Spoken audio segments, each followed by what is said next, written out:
Hello and welcome to 5 Minutes in the Shed. So, yeah, frame, swinging arm, forks are all together now on the bench. So now we need the rear subframe and front and rear wheels, and then we can have a full rolling chassis. So let's start with the rear wheel, I think, first.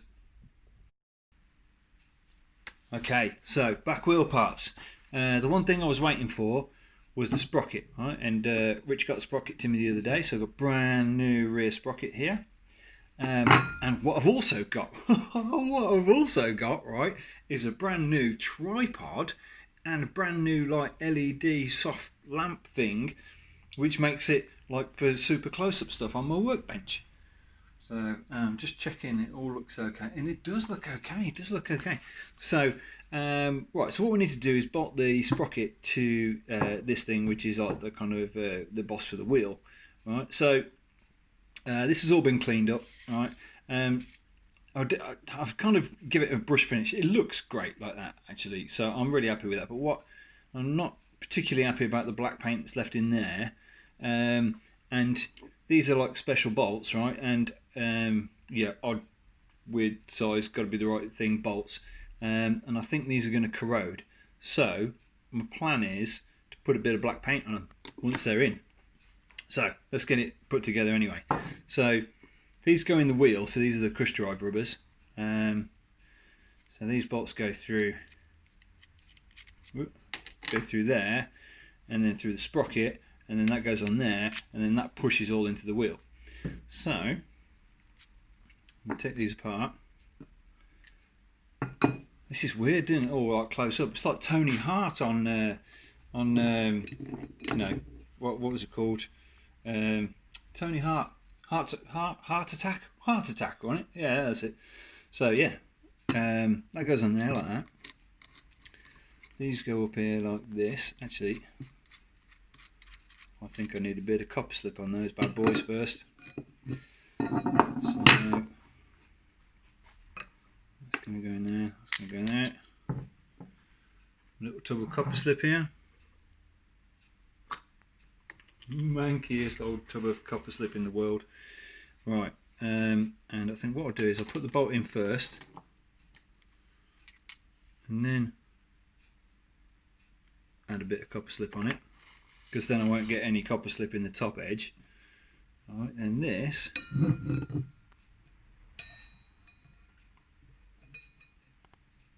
oh, that doesn't go through. Is that right? I need to check something. Maybe a distance issue here. Hang on.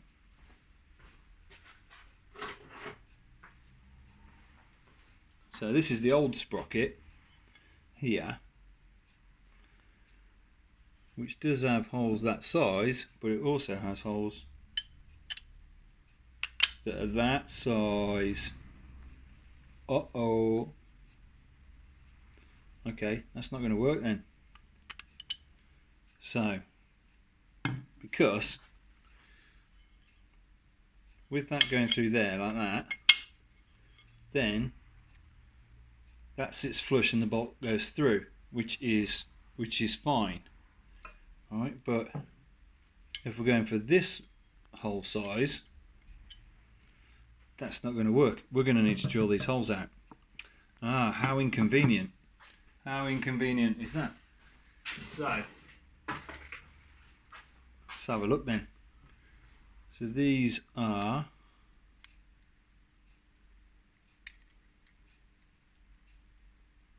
14mm,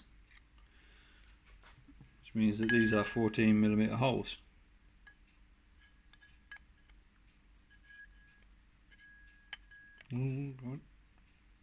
Yep, 14mm holes. Oh man, and these are 10mm holes.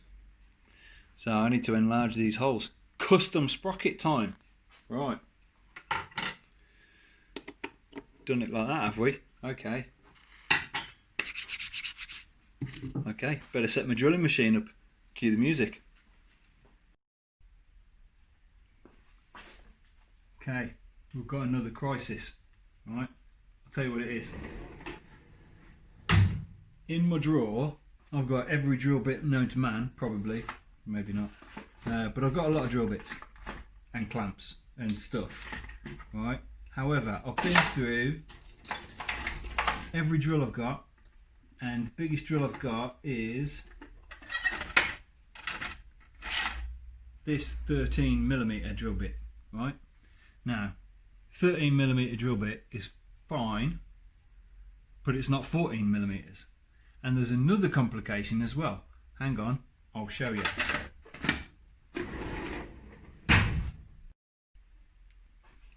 This is the other complication, alright? So here's my drill press, alright? And if I get the chuck, which is an imperial chuck, right? If I back that off all the way, my chuck won't fit 13mm. So even if I order a 14mm standard straight drill bit, it's not going to work. So I'm going to have to order, if I do it that way, a taper lock one, so I can knock the Jacob's chuck out and then drop the tapered drill bit straight in the drill head to drill the 14mm hole. So I'm wondering if there's a better way of doing this, because that's faff and it's a week before Christmas, 3 days before Christmas, and I'm not going to get a drill bit, and I want to put the back wheel in. Let's have a look at the back wheel, because I think we might be able to modify it another way so someone in the future won't have this issue. Whoops, drop that.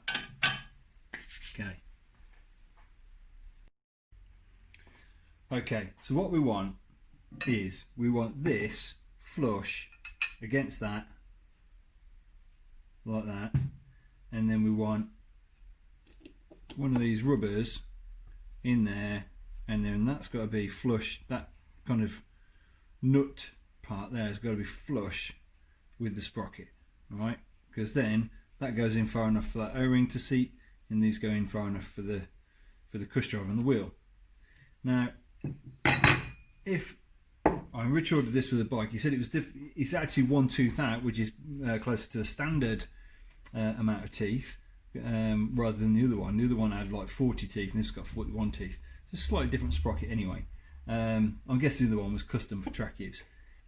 What I reckon is these bolts have got like a shank on them anyway, right? So when they go through there and through there, they're the perfect size for those holes anyway. Right, like that. I'm assuming you can see on this video. Yeah. So they're the perfect size anyway. What I can do is just check the length of that. So if that's the right size and it goes through like that, that's not going to protrude out the end. I reckon these bits here, right, these haven't got any threads in the end, in there, right? So I reckon if I cut these tops off and make them, you know, just that long with a nut on the top, or you know, that bit on the top, I reckon they'll sit flush against the sprocket and everything will be okay and the world will be a better place. I think I'm going to do that. So I guess hacksaw, clean them up with a grinder. Let's see what happens.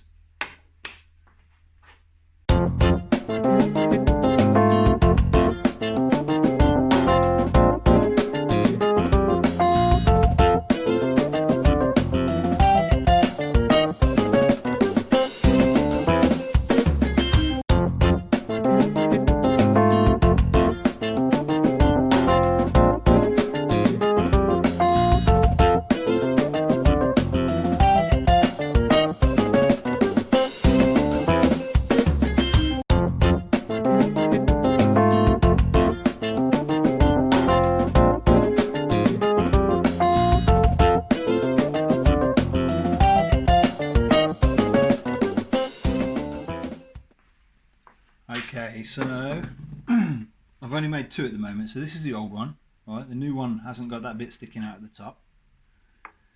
So the new ones are now bolted on there, right? Thread doesn't protrude through, which is really good, which means that these rubber cush drives sit on and it doesn't protrude through that way, which is great. So I've put 2 rubber cush drives in. All right, now what I want to see now is if this fits all nice and snug and home. Right? So that goes on there, that goes on there. I'm going in dry. Could be a bit of effort going in dry.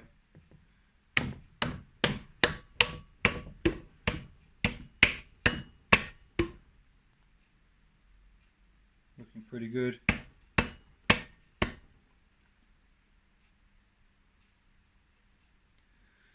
Right. Yeah, pretty good that. What I'm going to do is I'm just going to put a bit of grease around here. So I think the O-ring isn't sliding in. Right, so I'm just going to put a little bit of moisture around that. Bet that was loud on my new microphone. Wow. Right, let's try again. Okay, so that goes in there. Right.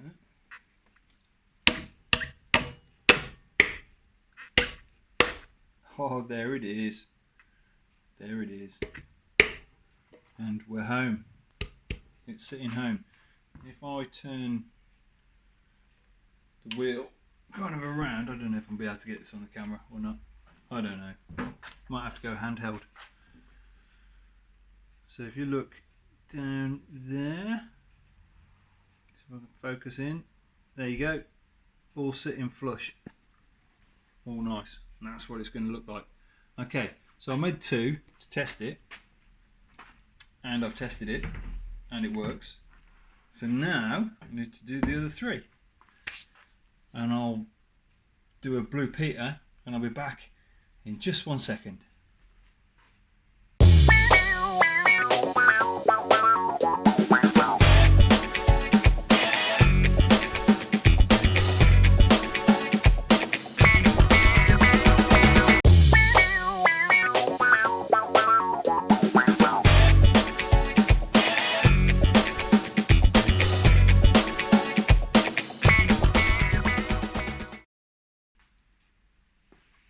Okay, so what started out as being like a quick and easy video, which was going to be drop a back sprocket on, get the wheels in the frame, put the rear subframe on, and the idea was at the end of this episode I'd have a full rolling chassis and it was going to look really sweet up on my lift.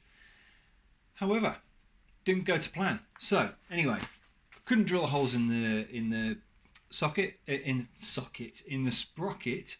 So therefore, I've kind of took the tops off the spacers which go down into the bushes. Actually, I could have pulled it out. I didn't want to pull it out, but I'm going to. Right. So yeah, as you can see, before I went in, I said I was going in dry to test it. This time I went in good and wet, proper wet. So everything's greased, everything's all ready to bolt back on the bike really now. I'll be honest, the paint's still a little bit wet the other side, but yeah, it's all good to go. So that all fits in there now. Put a bit of rubber grease on the rubbers just so it's easier to slide them in and out. That's in, that's home.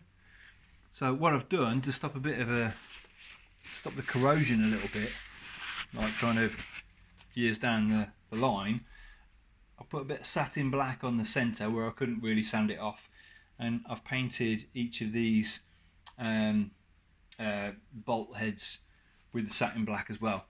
It just kind of looks nice, right? And you can just about see them because the swinging arm's about this wide, so you can just about see them. So it needed to look right. So that looks absolutely wicked now. Doesn't look like Honda made it. Looks better than that, but it's all good, all done, all finished. And then the other side,